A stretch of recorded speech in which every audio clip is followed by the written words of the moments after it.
কুয়াকাটা সমুদ্র সৈকত অর্থাৎ পর্যটন বান্ধব কুয়াকাটাকে প্রতিদিন ডেভেলপ করতে, পর্যটন বান্ধব কুয়াকাটা তৈরি করতে প্রতিদিন কিন্তু কুয়াকাটায় দেশি বিদেশি পর্যটকের আগমন ঘটে এবং তার সাথে সাথে কিন্তু বিনিয়োগকারীদেরও আগমন ঘটছে।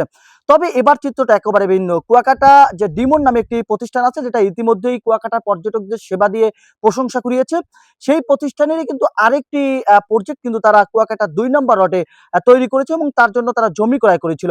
সেই জমি ক্রয় করে তারা সৌন্দর্য বর্জনের জন্য কিছু গাছ তৈরি করেছিল, গাছ লাগিয়েছিল। সেই গাছগুলো কিন্তু রাতের আঁধারে দুর্বৃত্তরা কেটে একেবারে ধ্বংস করেছে। এক প্রকার বলতে পারেন সেই গাছগুলো হত্যা করেছে। আমি আপনাদের কিন্তু দেখানোর চেষ্টা করছি যে কুয়াকাটা পৌরসভার যে ২ নম্বর ওয়ার্ডটি রয়েছে একেবারে সমুদ্র সৈকতের কোল ঘেঁষে সেই ডিমোরো যে বিনিয়োগকারীরা রয়েছে তারা একটি জমি ক্রয় করেছিল। সেই জমি ক্রয় করে তারা কিন্তু ইতিমধ্যেই সেটাকে বাউন্ডারি দিয়ে তাদের নিজেদের আওতায় রেখেছে। তবে আজকে গতকাল রাতে কিন্তু দুর্বৃত্তরা রাতের আঁধারে সেই জমির ভিতরে ঢুকে একেবারে গাছগুলো তারা কেটে ধ্বংস করেছে। এখানে আমি সরেজমিনে এসে যেটা দেখলাম যে সুপারি গাছ রয়েছে, নারকেল গাছ রয়েছে, ঝাউ গাছ রয়েছে, এছাড়াও বিভিন্ন প্রজাতির গাছ রয়েছে। প্রায় ২৫০টির মতো গাছ ইতিমধ্যেই কেটে ধ্বংস করেছে। তা আমি এ বিষয়ে কথা বলার চেষ্টা করব এই বিনিয়োগকারী যারা রয়েছে সেই প্রতিষ্ঠানের দায়িত্বে যিনি রয়েছে ডিমোরের, আমি তার সাথে কথা বলার চেষ্টা করব এবং জানার চেষ্টা করব যে কুয়াকাটার তাদের নিয়ে যে পরিকল্পনা রয়েছে এবং এই প্রজেক্টটা নিয়ে তাদের কি পরিকল্পনা ছিল, আসলে ঘটনাটা কি ঘটেছে এবং এই প্রজেক্টটা নিয়ে আপনাদের কি পরিকল্পনা ছিল। আপনি জেনে খুশি হবেন যে আপনারা তো জানেন যে আমরা ডিমোর নামে একটি হোটেল অলরেডি আজকে থেকে ৩ বছর আগে উদ্বোধন করেছি। সেটা ভালো সাড়া ফেলেছি এখানে। আমাদের আরেকটা প্রজেক্ট চালু হওয়ার কথা এখানে। তো আমরা জমিটা কিনেছি আজ থেকে প্রায় ৫-৬ বছর আগে। তা আমরা একটা প্রজেক্ট এখানে স্থাপন করার জন্য অনেকভাবে চিন্তা-ভাবনা করছিলাম। তার ভিতরেই আমরা এখানে প্রচুর গাছ রাজশাহী থেকে আমরা গাছ নিয়ে এসেছি। ভালো মানের গাছ। একেকটা গাছ প্রায় ৪০০-৫০০ টাকা করে এবং এখানে লোক নিয়ে এগুলো গাছ লাগানো হয়েছে। প্রতিদিন পানি দেওয়া হতো। এখানে টিউবওয়েল বসাইছি যেহেতু এখানে ইলেকট্রিসিটি নাই, কোনো ক্যানেল নাই। নিচ থেকে ভূগর্ভস্থ থেকে পানি উঠে আমরা পানি দেওয়ার ব্যবস্থা করছি। আমি প্রতিনিয়ত এখানে আসি, প্রতিদিনই একবার ভিজিট করি। গতকালকের আসি নাই।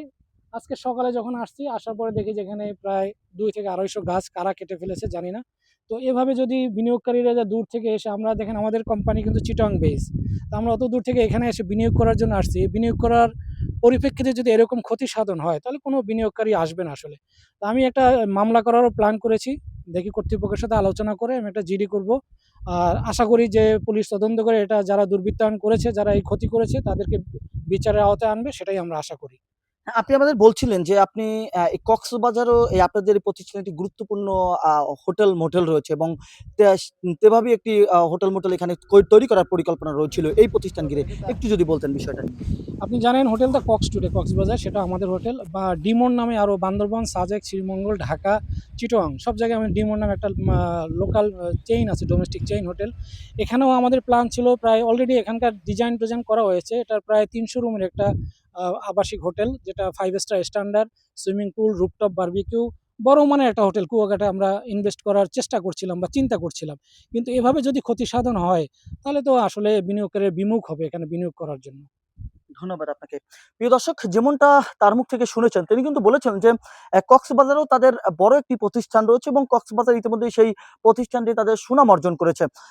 সেই প্রেক্ষাপট অনুযায়ী কিন্তু কুয়াকাটায় এই জায়গাটিতেও কিন্তু তারা একটি বড় প্রতিষ্ঠান করার পরিকল্পনা তারা নিয়েছিল। কিন্তু সেই রাতের আঁধারে দুর্বৃত্তরা তাদের যে সৌন্দর্য বর্জনের জন্য যে গাছগুলো লাগিয়েছিলেন, সেই গাছগুলো কিন্তু তারা ইতিমধ্যেই ধ্বংস করে ফেলেছেন। তো এ বিষয়ে তিনি কিন্তু আমাদেরকে যেমনটা বলেছেন যে এই ক্ষতিগ্রস্ত যে দুর্বৃত্তরা রয়েছে সেই দুর্বৃত্তদের উপরে এখন পর্যন্ত চিহ্নিত করা যায়নি, তবে অজ্ঞাত হিসেবে তিনি মামলা দায়ের করতে পারে বলে এমনটা বলছেন এবং এটি থানায় অভিযোগও দিবেন বলে এমনটা আমাদেরকে বলার চেষ্টা করেছেন। তবে এ বিষয়ে সর্বশেষ তিনি আমাদেরকে বলছেন যে যদি কুয়াকাটায় প্রতিদিন বিনিয়োগের আগমন ঘটছে, কুয়াকাটায় প্রতিদিন পর্যটন বান্ধব কুয়াকাটা তৈরির ক্ষেত্রে যে বিনিয়োগরা আগমন ঘটছে, সেই বিনিয়োগের ক্ষতি হলে সেক্ষেত্রে কুয়াকাটার বড় ক্ষতি হবে বলে এমনটা তিনি আমাদেরকে বলার চেষ্টা করেছেন। তো এই ছিল আমার কাছে এই বিনিয়োগকারীর উপরে দুর্বৃত্তদের হামলার সর্বশেষ। আপনাদের সাথে আমি ছিলাম জাহিদুল ইসলাম জাহিদ, খবর কুয়াকাটা।